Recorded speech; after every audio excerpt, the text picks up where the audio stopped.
안녕하세요. 제도권 주식 분석입니다. ETF를 투자하면 여러분들이 장밋빛 미래를 꿈꿀 수 있을 것 같지만 사실 되게 중요한 포인트들이 있습니다. ETF로는 부자가 되는 것이 아니라 사실 지키면서 장기 투자해야 된다는 것이 큰 목표거든요. 제가 진심을 다해서 여러분들과 저의 성공 투자를 위해서 제가 몇 가지 인사이트를 한번 준비를 해봤습니다. ETF들도 소개시켜 드릴 건데요. 그 전에 몇 가지 시장 얘기를 좀 해보겠습니다. 자, 관계도입니다. 사이가 좋았다가 나빴다가 또 앞으로 90일 뒤에 다시 관세가 재부과될 현실을 앞두고 있는 그런 현재 상태이고요. 어쨌든 이런 시장을 우리가 감히 하루라도 예측할 수 있는지에 대해서 한번 냉정하게 살펴볼 필요가 있는 거죠. 시장이 얼마나 왜곡되어 있냐면은 관세인지 뭐식인지 모르겠지만 공포, 협상 전략, 트럼프의 트레이드 마크다라고 하지만 90일간 상호 관세 유예가 시장에 남긴 것은 바로 이런 왜곡된 시장이었습니다.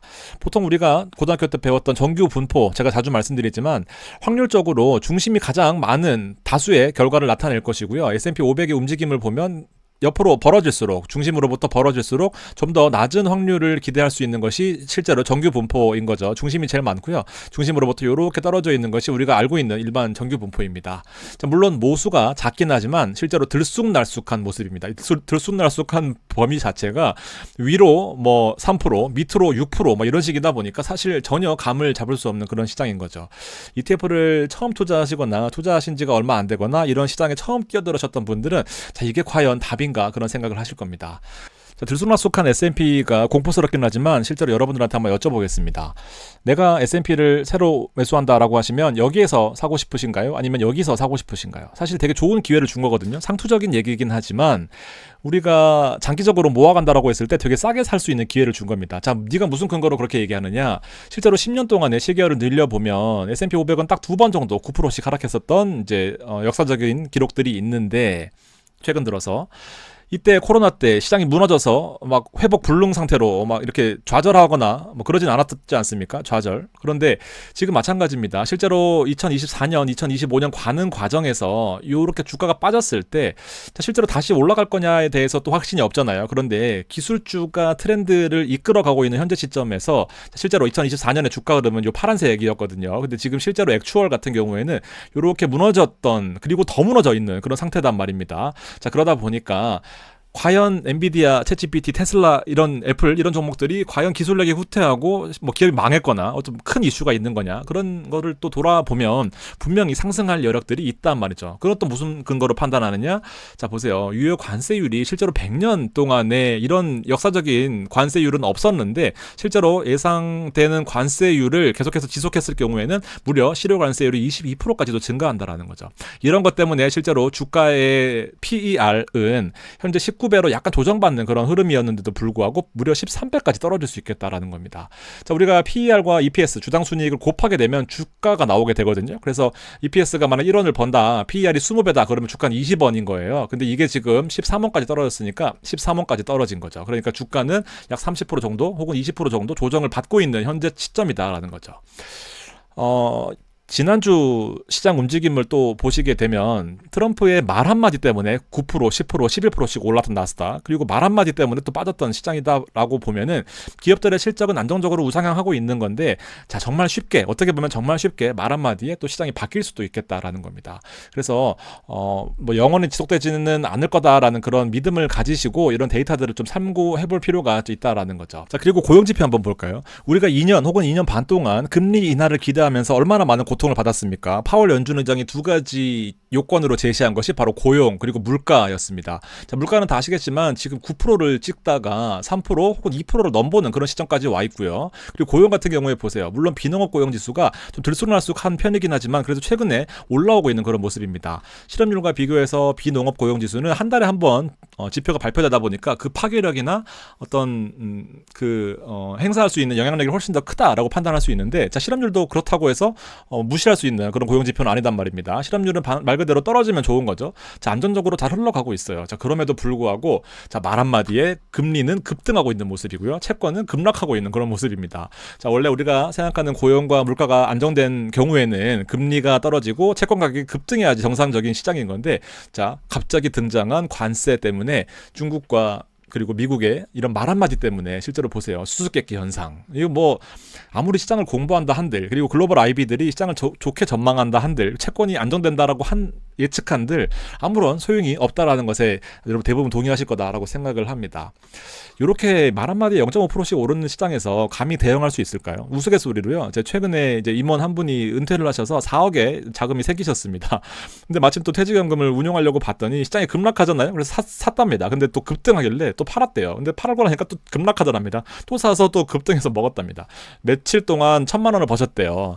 그러니까 이런 시장에서 과연 얼마나 현명하게 대응할 수 있을지에 대해서 한번 고민해 볼 필요가 있는 거죠. 그래서 제가 말씀드리는 거는 시장이 되게 어려워요. 한눈에 보시기에도 자 3대 지수들은 하락하다가 지금 뭐 또 뭐 반등하는 그런 모습인 것 같고, 금은 계속해서 상승하고 있는 모습, 채권도 대응하기 되게 어려운 모습을 하고 있는 거죠. 이거 고점에서 대부분 사실 거지 파시질 않을 거 아닙니까? 근데 팔았어야 됐고요. 뭐 구리 가격 마찬가지입니다. 중국이 계속해서 구리 가격으로 뭐 경제 지표가 좋아지면서 올라올 것처럼 하다가 구리 가격이 급락했단 말입니다.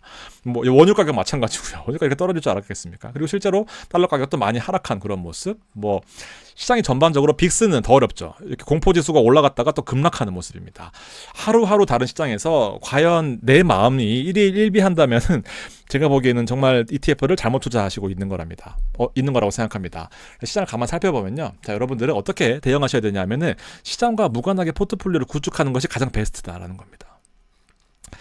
여러 가지 투자 방법 중에서 자, S&P 방금 보여드렸다시피 분기봉으로 보겠습니다. 좀 더 상승하는 트렌드가 확실하게 보여서 이렇게 가지고 왔는데 코로나 때 그리고 지금 현재 관세 때 2번 빠졌고요. 뭐 중간중간 조정이 좀 있었긴 한데 이건 금리 인상 때였네요. 이거 코로나 때였습니다.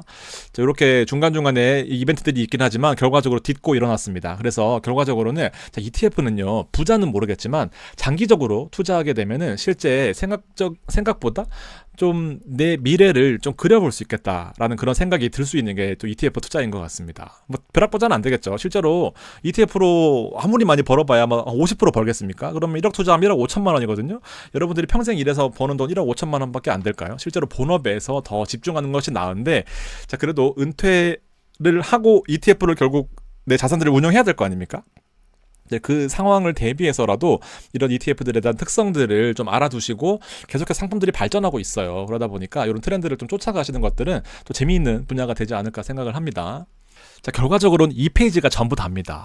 자, 왜냐면 기관이나 법인들이나 마찬가지입니다. 포트폴리오를 가지고 시장과 최대한 무관하게 설정해 놓은 다음에 동시에 올라올 때를 노리는 것이 바로 포트폴리오 관점이거든요. 자, 제가 채권과 기술주 보여드렸다시피 채권은 이렇게 움직인다라고 치면 기술주는 이렇게 움직일 거예요. 그러다가 동시에 빠지는 지금 같은 시장도 있겠지만 동시에 올라오는 또 금리 인하와 기술주가 올라가는 그런 시기도 있을 거란 말입니다. 그래서 동시에 이 포트폴리오를 구축하는 것이 핵심이거든요. 원래는. 그러면서 이 배당 성장이나 아니면 커버드 콜로 현금 흐름을 만들어서 내 자산을 성장시키는 것이 컨셉이다라고 생각하시면 되는데, 여기에서 좀 더 엣지를 가미할 것이 기술주 같은 빅테크들, 혹은 내가 월 인컴이나 사업 소득이 많다라고 했을 경우에는 방어주의 포트폴리오를 좀 더 힘을 실어가는 것이 핵심이다라고 보면 됩니다. 자, 그러면서 우리는 개인이다 보니까 이 커버드 콜이나 월급이나 뭐 다른 소득 같은 걸로 기술주가 많이 빠졌다라고 한다면 기술주에도 좀 더 자동적으로 리밸런싱을 할 수 있게 만들어 주시고요. 시장이 좀 올랐다라고 하면은 커버드 콜 인컴 뭐 혹은 다른 인컴들로 배당주에 힘을 실어주면은 결과적으로 이것들이 성장하는 컨셉을 가지고 가는 것이 이 포트폴리오 핵심입니다. 뭐 여러분들 말대로 레버리지 몇 개 투자를 해가지고 대박이 나면 너무 좋겠지만 그런 대박은 오래 갈 수는 없다라고 생각을 해요. 안정적으로 포트폴리오를 구성해 나가면서 그리고 본업에 집중하는 것이 가장 베스트인데, 또 은퇴자들은 또 다른 또 얘기가 될 겁니다. 그거는 오늘은 또 말씀드리지는 않을 거고요.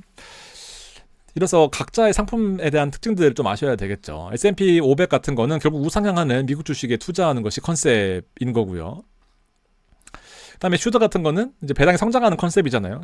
시드가 좀 작다라고 하면 정말 재미없을 거예요. 그래서 저처럼 JPL 같이 하시는 분들이 많은데, 이렇게 포인트들마다 RSI가 일정 부분 하락하면서 이렇게 기회를 줄 때마다 사서 모으게 되면 결국 우상향한다라는 거죠. 이렇게 지금 시장이 좋으면은 조금 올라갈 거고요. 시장이 안 좋으면 좀 더 많이 올라갈 겁니다. 지금처럼 투매가 나오는 상황에서는 좀 더 좋은 기회가 될 수 있겠죠. 지금 시가 배당률이 3.6 수준에서 4%좀 넘어가는 숫자까지 올라왔거든요. 어쨌든 슈드는 장기적으로 모아가는 컨셉이다 보니까 한번 또 살펴보실 필요가 있는 거고, 배당이 성장하는 컨셉이잖아요. 그래서 주가가 빠지면 오히려 좋다라는 건데, 최근에 포트폴리오가 좀 변경되면서 에너지 기업들이 들어오고 좀 변동이 심해져서 걱정하시는 분들도 있거든요. 제가 그것도 한번 준비를 해보겠습니다. 저는 괜찮다라고 봅니다. 더 담았거든요, 저도. 그다음에 제피 같은 것들, 제가 슈드와 제피를 조합하는 것을 되게 좋아하는데 실제로 보세요. 여기 주가가 되게 많이 움직여 보이지만 50한 5, 6, 7 기준으로 위로 63불이고요. 한 10% 움직였나요? 이게 21년, 22년부터인데 밑으로는 한 51불이니까 위로 한 10%, 밑으로 10% 맥스 넉넉 잡아서 그러다 보니까 주가는 거의 움직이지 않는 컨셉인 건데 보세요. 여기 보면 52주 레인지가 딱 중간으로 한 55불 정도 치면은 위로 한 10%, 밑으로 한 10%예요. 그러니까 거의 안 움직이는데 실제로 여기까지는 7% 정도 움직였고 배당은 8% 나옵니다. 그러니까 안 움직이는데 8% 나오는 컨셉인 거죠. 어떻게? 매달. 그러니까 슈드처럼 좀 재미없는 종목을 하실 거면은 제피를 섞어서 투자할 때 좀 더 좀 재미적인 요소를 가미할 수 있는 건데 또 실적도 나쁘지 않은 그런 컨셉인 거죠. 이렇게 또 보실 수가 있고. 시장에 무관한 ETF들을 좀 구축하는 방법들입니다. 금 가격이거든요. 금 보세요. 이렇게 계속 올랐거든요. 시장이 좋을 때는 안정적으로 우상향하죠. 근데 시장이 안 좋을 때는 지금처럼 급격하게 우상향하죠. 근데 금은 제가 여러 번 말씀드렸지만 포트폴리오에다가 금을 섞어 놓은 것과 지수 100% 투자하는 것이 사실 보면 금을 섞는 것이 더 좋다라는 그런 시뮬레이션을 몇 번 해드렸습니다. 금은 포트폴리오에 5% 10% 무조건 담아 놔야 돼요. 그래서 에이스, KRX 금 현물 같은 ETF들이 좀 도움이 되실 것 같고요. 엣지자산 같은 거는 이제 아무래도 어떻게 밥만 먹고 삽니까? 라면도 먹고 햄버거도 먹어야죠. 그러면 테슬라 같은 혹은 뭐 엔비디아 같은 그런 종목들에 투자를 해보는 것도 좋은 경험이 되실 수 있는 거죠. 돈이 들어가 봐야 또 경험을 쌓게 되는 거 아니겠습니까? 400불 갔다가 100불 갔다가 또 400불 갔다가 이제 200불 가서 좀 어떻게 될지 궁금한 요 시기까지 또 와서 금액을 100% 몰빵해서 대출 쓰신 분들 우리나라에 정말 많거든요. 진짜 많아서 미래에셋은 오죽하면 그걸 막았거든요. 대출을. 아무튼 그런 상황까지 오는 이런 종목들도 한번 해보셔야 이런 거는 하는 게 아니구나 라고 생각이 드실 겁니다. 그리고 또 레버리지 상품, 뭐 속쓰리나 TQQQ도 있겠지만 매그니피센트의 2배 투자한 ETF들 주가가 사실 매력 있는 구간인 것 같습니다. 빅테크들의 레버리지 2배를 씌우는 이런 상품들도 실제 주가가 좀 많이 하락해 있다 보니까 적은 시드, 내가 만약에 뭐 1억으로 3천만 원 구축하는 것과 레버리지 씌워서 1억으로 1천만 원 구축하는 것에 대해서 기대할 수 있는 수익률이 비슷할 거 아닙니까? 레버리지를 사용하면. 지금처럼 단기적으로 왜곡이 왔을 때는 또 가파른 상승을 노리면서 또 투자할 수 있는 그런 포인트가 될 수 있겠다 생각합니다. 어쨌든 분할 투자하고 분할 매수하시고 장기로 보유하시면 매그니피센트가 결국 망하진 않을 거 아닙니까? 그래서 그렇게 좀 볼 수 있는 여러 가지 시도를 해볼 수 있는 거죠. 그리고 이제 마지막으로 방금 말씀드렸던 거 매그니피센트의 2배 투자하는 맥X입니다. 맥X.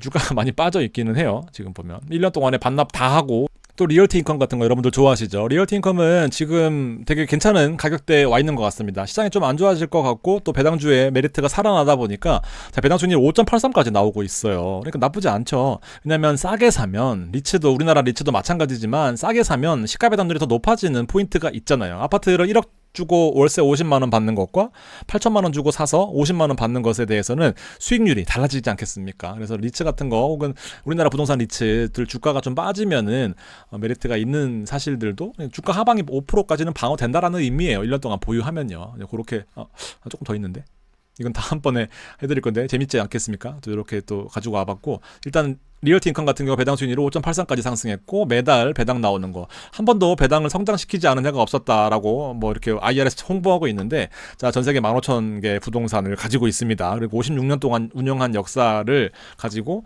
금리 인상 때는 약세 가능성이 있습니다만 실제로 5% 배당의 산 증인인 거죠. 주가가 좋건 나쁘건 뭐 대부분 5%를 지급한다라는 강력한 이미지가 있기 때문에 주가가 빠지면은 리얼티 인컴을 찾으시는 것 같습니다. 그래서 실제로 선호하는 거나 연평균으로 S&P보다 더 많이 배당이 성장한다라는 그런 컨셉들도 한번 살펴보시면 좋겠습니다. 장황하게 설명드렸지만 여러분들이 결국 핵심적으로 가져가셔야 될 포인트는 오랫동안 투자하시는 거다라고 생각합니다. 부자 될 수는 없지만요. 그래도 부자 되는 길에 어떤 그 변동성을 잘 이겨내신다라고 한다면은 좋은 성과가 있을 것 같다라는 그런 결론을 내드리면서 마무리하도록 하겠습니다. 감사합니다.